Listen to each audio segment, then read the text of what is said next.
Hello Aquarius, and welcome to your reading for the week of the 11th to the 17th of February 2019. So welcome to Ascending Without Wings. My name is Raina, and this will be your reading for the week. Let's see what we have for you.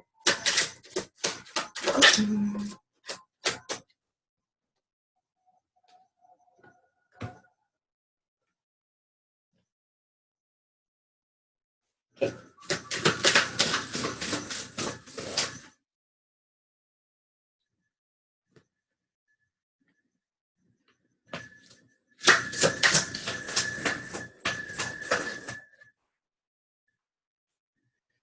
Okay, so make sure these are the right cards, and then we'll go from there. Okay. Have I got the correct cards here? Should the reversals be in reverse? Yeah.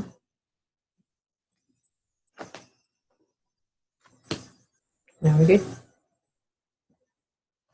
Thank you. Okay, so everybody's been getting 6 cards this week. I'm just going to go with that. So, first card that we have is the Hermit. So the Hermit is about going within, listening to your own intuition, not listening to other people's advice or their input, listening to your own intuition, tuning into your own soul's guidance. Really, really beautiful, but so much green. There's so much healing going on here. And he's got this very impressive staff with a crystal, which has like the shape of the star, which is like the Merkaba light body in there. So very highly spiritual stuff. And you can also see like he's in a very green forest sort of environment, but in the background there you can see a little city off in the background. Also, the full moon is very significant for you guys. Full moons are popping up in cards everywhere. Virgo, I think it was Gemini as well. Leading up to this full moon, I feel like certain signs were being affected quite a lot. I know Virgo is because it's in Virgo. Gemini, it's come up, and I think Aquarius also, you guys are going to be feeling it quite a bit. Your emotional signs, as it is, despite being air, you're quite emotional, like I've known a few Aquarians. And it surprises you sometimes the depth of emotion that you guys are capable of. But with this, it's kind of, the number 3 is very significant, so that like when you see 33, it's a Christ consciousness number. But 3 signifies ascended masters like Jesus, Saint Germain. Can't think of any others right now, but I'm sure you get the gist of it. Okay, but this is about going within meditation, silencing the mind, being open to the guidance that you're getting from the universe, from your angels and things like that. So very, very spiritual, very enlightened energy. It also says Virgo here, so it's the Virgo card. This could be going on with you or somebody around you. But this person is very much getting in tune with their own soul, and they're starting to follow exactly what it is they're here for. So that's fantastic. Now, the next card that we have is the King of Swords. It says analytical here. The King of Swords, this one, he's riding a unicorn, and on the tip of the unicorn's horn, you've got like, I'm not sure if this camera is going to pick it up. Yes, it does. It's like the seed of life, or it's not the flower of life. Seed or fruit of life pattern. I'm not sure which one it is. It's smaller. So very, very sacred experience this. But the King of Swords is on a mission. He wants to deliver some truths. He's sort of flying through the air at a rapid, rapid pace. Like you can see little streams of air going past him. So he's on a mission to deliver a message, and he's thought it through very, very carefully. This could be an air sign. So Libra, Aquarius, Gemini. This could be you, very much so. But I feel like you have been going within, sort of tuning into your own intuition and things like that. Now, because of whatever you found or whatever insights you've gained or whatever conclusions you've reached, you're now on a mission and you really want to deliver a message to somebody. But I feel like you are feeling a little bit blocked because your next card is struggle. So it's about conflicts. It's 5 of Wands. 5 of Wands traditionally is about petty infighting, competition, who's the leader of the pack, who gets to call the shots around here, that kind of energy. It's really, really immature and low vibe energy. And I feel like you're fearing that you'll have this conflict and this pettiness to deal with when you're trying to express yourself and speak your truth. And that's a very big theme that's coming up at the moment as well for a lot of us. This card is significant for Leo, but it could be any fire sign, Aries, Leo, Sagittarius. And also, for others of you, this could be slightly different in the sense that you've been sort of going within and tuning into your own guidance and things like that, and you found a lot of strength. Now you want to deliver a message to the people that have actually been behaving like this with you, and you're flying in hard and fast to deliver that message and explain yourself to these people. So for some of you, you're kind of concerned that you're going to get a bit of a backlash, a bit of conflict from whatever message that it is that you want to deliver, because you have a lot to say, I feel, in this card. And others of you, this message, I feel like, is going to resolve some conflicts as well, because your ability to stand in your truth and speak your truth from the heart without, drowning it in emotion and being too cutting about it. You can speak about emotions and stay above those emotions. And the King of Swords is very good at that. But I also feel like this could be something going on for others of you. This could be something going on around you. This could be infighting in the workplace, competition, who's sucking up to the boss, who's playing favorites, that kind of vibe. Because it is one, so it can be the workplace. Wands and Pentacles to me can be definitely workplace. But this could be with family and friends as well. You might have to intervene and sort of clear up some things. And this doesn't necessarily have to relate to this group of people. It can just relate to you standing in your truth and sort of owning who and what you are. If you're a light worker and you've got a spiritual business or a spiritual work that you do, owning it and putting it out there and being out and about in the real world, in 3D, let's say, with family and friends that may know you, and owning what you do. It's very liberating and very empowering. And I actually did that recently, and, surprisingly enough, I had a positive response to me talking about doing readings. And that's the first time that's ever happened. First time I ever had the courage to speak so openly about it in a public place, like a restaurant full of people. And I did, and it was fantastic. And I was rewarded for it by somebody actually picking up on it and being really excited and interested. And we ended up having a great night with my best friend, her partner, and this random chickadee that's all in the spiritual community locally. I was just like, this is crazy. I owned it, and look at this. This is fantastic. I had a really, really great night and ended up giving this chick a hug and goodbye at the end of it. Meeting high vibe people in a place where, generally speaking, you find quite low vibe people that are not awakened is like needle in a haystack. It was beautiful. It was really nice. Very refreshing. That's all I can say. Okay, so I'm going to move on to the next card. Oh, beautiful. Next card we have is the Sun. So I feel like this King of Swords moment where you're speaking your truth and stepping up, it's creating new beginnings for you. It's actually releasing all of the struggle and the conflict that was in your life, because people are kind of like, oh, shoot, this person's truly owning who and what they are. They're not pretending to be something that they're not. They're being authentic and sincere, and they walk their talk. They're not just behaving a certain way to maintain appearances. They are who and what they claim to be. So that's really, really good. But this is a new beginning. The Sun is the most happiest, most optimistic, brightest, most exciting energy in the tarot. Okay, this is new beginnings, new lease of life. The first day of the rest of your life is what I'm trying to say. And the word at the top is illumination. So life purpose, first day of the rest of your life. Quite literally everything that happened up until this point, prior to this Sun moment, is history.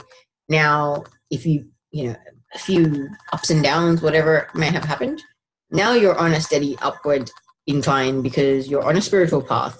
You're stepping into your mission. You're doing what you were born to do. You've grown so much and evolved so much that now you are who you are unapologetically, and not in a horrible way or an aggressive way or in your face. You just have this comfortable sense of your own authority. It's a really beautiful thing. And that is changing the kind of frequency that you're radiating out into the world around you. And that's having a flow-on effect by it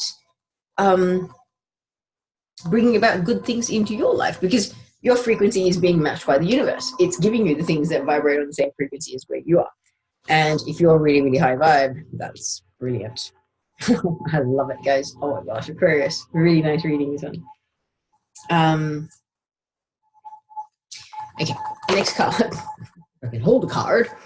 Next card we have is the Priestess. So in traditional tarot, this is the High Priestess, okay? But Patch have tried to be fair with the gender specific cards as well. But then again, we're never gender specific in tarot. It's about energy. It's a feminine energy that we're talking about. So this is a High Priestess. Intuition is the key word here. This is somebody that is embodying their soul and their higher self. They are guided in everything that they do, just about. Like, when you're tuned in that much, a lot of the stuff that automatically comes to you, little bits of inspiration and things like that, don't ignore them, because it's guidance. And I had a moment today where I was just like, my team's kind of like laughing at me in a sense, because it was like me learning a certain lesson, where I was kind of like, yes, I know I need to do I've been guided to do certain things, like create this channel so that I can start doing my light work and share my readings with people. Because when I do private readings, they're profound, and I feel the shift in the energy of the people. Because I invoke Archangel Michael and I work with him, I want to do exactly what he needs me to do, be able to spread love and light to the people that need it, according to his discernment, his decision, yeah? So I'm quite literally, at Archangel Michael's service, and Isis and a few other energies that I resonate with. I find them, very close to my heart, and I'd quite happily serve their light work here, and care for the people that are tuning into them. So it's beautiful. And I feel like this is quite significant. This is probably somebody that is very much like that, one of their main priorities is their light work, the things that they do to spread love and light and to be supportive in the community that they're in, to uplift other light workers and twin flames. Because trust me, I know of a lot of twin flames that have been going through some really weird times lately, where they're just about at the point where they're throwing in the towel. And it's just like, I can't do this anymore. I don't care. And even if it was to present itself, I don't know if I even wanted to anymore. Like, seriously, I'm over it. Whatever. You get to a certain point where caring has no purpose anymore. So why care about the end outcome? And that's a level of detachment that is really, really hard to come by. But basically you get pushed to a point where you snap and you just get done. That's it. And I feel like this person has detached that drastically. And I don't mean detached in a negative way. I mean detaching from emotional investment in the outcome of everything. So basically radical acceptance in life of everything. That is part of the spiritual journey. Knowing that everything is perfect in divine timing is exactly the way it should be. There is nothing that is wrong, nothing that is out of place. And I know people are like, but people are dying, there's starvation. Guess what? There's a reason for it, okay? The human soul does not grow or learn from having sunshine, rainbows, and daisies everywhere, okay? It learns and grows from being ripped apart, broken down, and having to build itself up again so that it is stronger. The more your soul has to be torn apart and build itself up again, the more it becomes like titanium and it becomes unbreakable. And the strength that you get from those experiences of being knocked down and having to pick yourself up again 10 million times, that's what makes you embody your higher self and your soul. It gives you this sense of reassuredness. You've been through so much and it hasn't killed you. What is will? And even if this body dies, you are an eternal being of light. You never die. You're tuning into that. You get that now. So why would you get upset if, a relationship ends or somebody chooses to walk out of your life? Because you understand from a higher perspective, when you are embodying your own high priestess energy in your higher self and your soul, that these things happen. Your contract with those people is over. So farewell. I send you love and goodbye. Thank you so much for doing what you did. I'm sure you're pivotal in my journey on this lifetime. However, our time is done. I wish you well. Thank you very much. But no, we cry and carry on and chase people and hold on to stuff. The high priestess, she's progressed that much on her ascension that she does not do that anymore. And that's what I feel the new beginning is this major shift. And I feel like this new full moon that's coming up on the 19th and the 20th is a big thing in this, I think, for all signs. Like Aquarius is my moon sign. It's my emotional self. Trust me, I knew you, yes. And I've got, yeah, anyway, I've got friends and family that are Aquarius as well. So,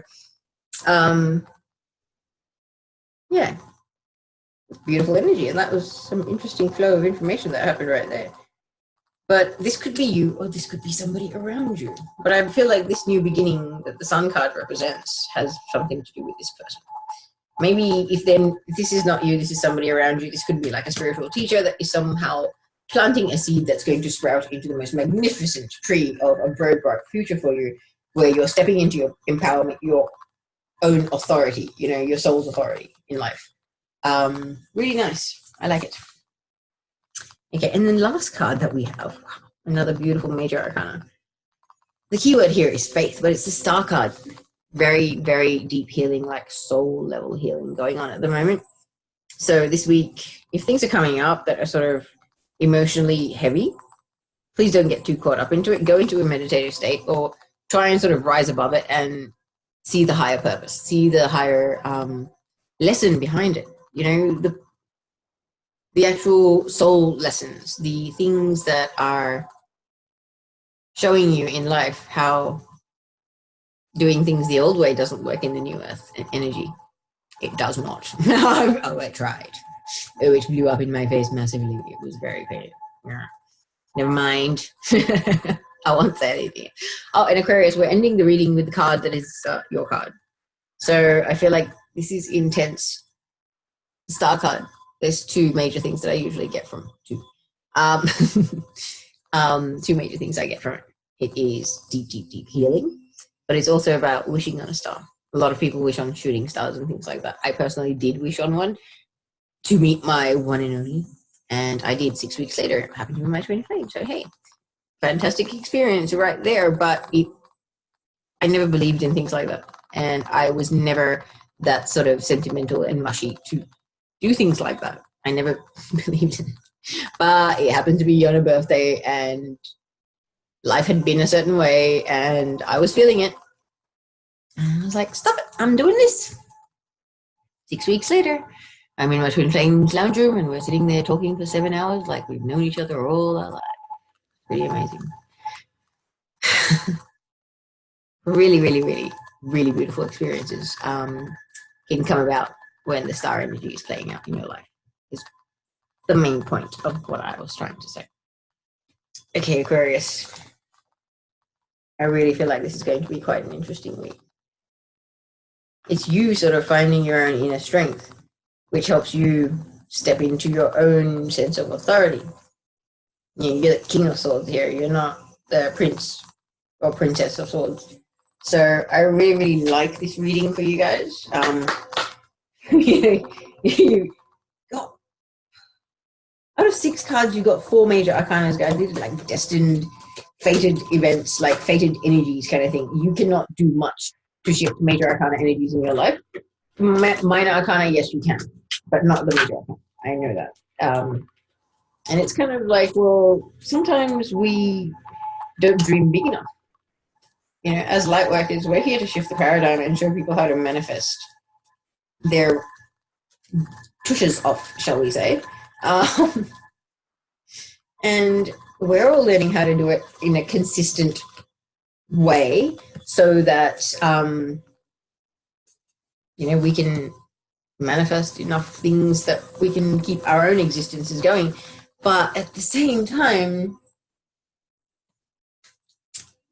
how we shift our lives, you know, a lot of us have not worked in 3D jobs, let's say, for a few years now, and we're still surviving, and actually some of us are thriving, even though we may have whatever minimal basic income, wherever in the world we may be, we're comfortable and we're happy, and we're in this internally high vibe, really happy Zen mode that people absolutely envy, and they're just like, wow, how are you so happy? Like, you know, it's not like you're, you know, floating in money and have everything wonderful going on and living in the lap of luxury, and you don't even have that many friends and a job and all the things that is so normal 3D expectational kind of living. Dear, we're living in a different energy now. The stuff that was important and the stuff that made things happen in the old energy, no longer the way. life is very different and the energy is very different. You try and do things the same as before, it's not going to happen for you. Okay, Angel Michel, what do you have for Aquarius, please? Wait. Okay.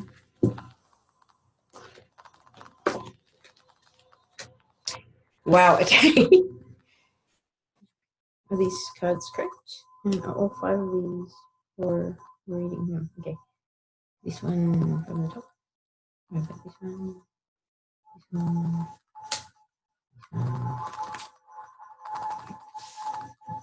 Okay, so we've got 2 of the Heart and Soul Oracle cards, 3 of the Goddess Guidance cards, and 4 Archangel Michael cards. So let me just lay these out, and then I will show you. And we'll end with Archangel. Okay. This lovely card says, I am one with the universe, one with the eternal goddess. She is a part of me. I tune into my heart, and she is there, surrounded by an infinite library of wisdom, knowledge, and love. The countless manifestations of the goddess, along with her great compassion, are expressed through me. Wow, I love it. Okay, and this one says, within each of us, there is a masculine and feminine aspect, and in order to have perfect harmony, these 2 aspects should be equally balanced. When our masculine, positive, and judgmental side is equally balanced with our feminine, negative, and compassionate side, then we are in perfect alignment with our true nature. To achieve this balance, we must embrace love and value both the positive and negative sides of our nature. Very nice, guys. Then we have Damara, guiding children. Yes, guiding children. I can't read this backwards, so I'm going to have to turn it around, guys. It says, you are good at helping, counseling, and healing children. Use your skills to help children now. So a lot of light workers are guided to start humanitarian things and some sort of light work, mission work to do with children, whether that's educating children, whether that's, healing children, doing like energy therapy and things like that, or teaching them to meditate, whatever it may be, something to do with kids. Okay, and maybe some of you are pregnant, you're going to have kids, or some of you are going to find out that you're pregnant soon, possibly. That can definitely be the significance there. The next card is Coventina, purification. It says, it is time for cleansing, detoxification of your body and mind. So solfeggio frequencies and things like that, you can actually get like, I think it's 741 hertz, 471, something like that. Don't quote me on that. Solfeggio, but it's kind of like detoxing your energy, and yeah, there's some really, really cool ones. So I might actually try and post 1 or 2 in the comments or in the pinned comments below, so you guys know what I'm talking about, because I think there's one track that's coming to mind right now that was sent to me by another person that sort of made sure that it was good, it was the right frequency and stuff like that, and it was quite helpful. Just having it on in the background can be really quite good to detox your energy field, and if you are into sage or Palo Santo, you can like sage your physical body and like the whole aura area and things like that. That makes a huge difference. Yeah, so I hope that helps. Then the next card that we have is Green Tara, start delegating. So it says, ask others, including me, to help you instead of trying to do everything yourself. Exactly, Aquarius. I know you're highly capable, and I know you don't want to rely on people. However, if you don't ask for help, you're going to get overloaded and you won't be able to do much. Okay? So don't load yourself up with stuff. Delegate. So, first Archangel Michael card with a prayer we have is, your children are watched over by angels. So the prayer says, dear guardian angels of my children, born and unborn, thank you for watching over my children and ensuring their happiness and safety. Please guide me so that I know the best ways to be a good parent and role model for my own and other people's children. So the fact that it ties in so beautifully with this card, there's a bit of synchronicity right there. And the next one is, your home is protected by angels. It's a really good prayer, guys. It says, Archangel Michael, thank you for watching over my home and its inhabitants. I ask that you post guardian angels at each window and door, ensuring its security. Thank you for guiding my finances so that I can easily afford to pay my rent, mortgage, or taxes. Amen, Archangel Michael. Next one is, spend more time outdoors. The prayer says, thank you for motivating me to spend more time outdoors and for helping me relax and enjoy connecting with nature. Yeah, Connecting with nature is so important. If I don't, I feel pretty ill. And the last one is, this is your life's purpose. I think it's got to do with kids. So this prayer says, Dear Archangel Michael, you know the details of my divine life purpose, and I ask you to help me be aligned with my goals. Please clearly guide my actions so that I'm taking the best steps to fully manifest my wonderful and meaningful career. Beautiful. Beautiful note to end your reading on. So thank you very much, Aquarius. I hope you enjoyed the reading and it resonated with you, as I try to remember to say. Please like, share, or subscribe if that's what you would like to do. And I will see you lovely people next week. Have a wonderful day. Week. Goodbye.